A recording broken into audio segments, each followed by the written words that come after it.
Hi friends, வாங்க இன்றைக்கி kitchen விலாகரில் super டேஸ்டியான வாழைக்காய் பொடிக்கறி எப்படி செய்கிறதுன்னு பார்க்கலாம். இதுக்கு ஹைலைட்டே பார்த்திங்கன்னா நம்ம போட போகிற பொடி தான். இந்த பொடியை நீங்கள் முன்னாடி நாளே ரெடி பண்ணி வச்சிட்டிங்கன்னா காலையில் எழுந்ததும் சட்டுன்னு ரெடி பண்ணிடலாம். ஆஃபீஸ் கோயர்ஸ்க்கு இது ரொம்ப ஈஸியான ஒரு ரெசிபி, கண்டிப்பாக ட்ரை பண்ணி பாருங்கள். முதல்ல பொடி அரைக்கிறதுக்கு தேவையானதெல்லாம் வறுத்து வச்சுக்கலாம். அதுக்கு ஒரு கடாயில் 1 ஸ்பூன் எண்ணெய் விட்டுருக்கேன். எண்ணெய் நல்லா காஞ்சதும் 2 ஸ்பூன் உளுந்து, 1.5 ஸ்பூன் தனியா, 1 ஸ்பூன் மிளகு,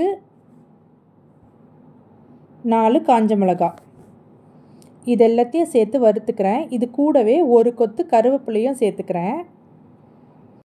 உளுந்து நல்ல கலர் மாறி வர வரைக்கும் வறுத்தா போதும். இதை ஆற வச்சு அரைச்சிக்கணும். அடுத்தது ஒரு வெங்காயம், 6 பல்லு பூண்டு, 2 மீடியம் சைஸ் வாழைக்காய், கொஞ்சம் கருவேப்பிலை, இவ்வளோ தான் இதுக்கு தேவை. வெங்காயத்தையும் பூண்டையும் பொடியாக சாப் பண்ணிக்கணும்.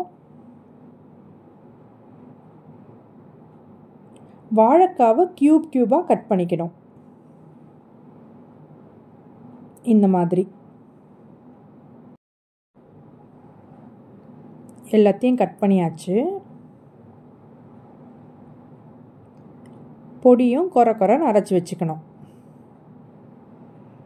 ஒரு கடாயில் 4 ஸ்பூன் தேங்காய் எண்ணெய் போட்டிருக்கேன். 3/4 ஸ்பூன் கடுகு சேர்க்குறேன். கடுகு கொஞ்சம் எக்ஸ்ட்ரா தான் சேர்க்கணும் இதுக்கு. கடுகு நல்லா பொரிஞ்சதும் 1/2 ஸ்பூன் உளுந்து சேர்த்துருக்கேன். உளுந்து நல்லா கலர் மாறி வரும்போது வெங்காயம், கட் பண்ணி வச்சுருக்க பூண்டு, கருவேப்பிலை இது 3த்தையும் சேர்த்து நல்லா வதக்கணும். வெங்காயம் நல்லா வதங்கினதும் கட் பண்ணி வச்சுருக்க வாழைக்காவையும் கூட சேர்த்துக்கலாம். இதெல்லாம் ஒரு வாட்டி கலரி விட்டுட்டு இதுக்கு தேவையான அளவு உப்பு, கொஞ்சமாக பெருங்காயம் இதை சேர்த்து வாழைக்காவை வேக வைக்கணும். வாழைக்காய் வேகிறதுக்கு தண்ணி ஊற்றணும்னு அவசியம் இல்லை, தண்ணி தெளித்து விட்டாலே போதும். நான் கொஞ்சமாக தண்ணி தெளித்து விட்டு மூடி வச்சிடுறேன். 5 நிமிஷத்தில் வாழைக்காய் வெந்துடும். பாருங்கள், சூப்பராக வெந்துருச்சு.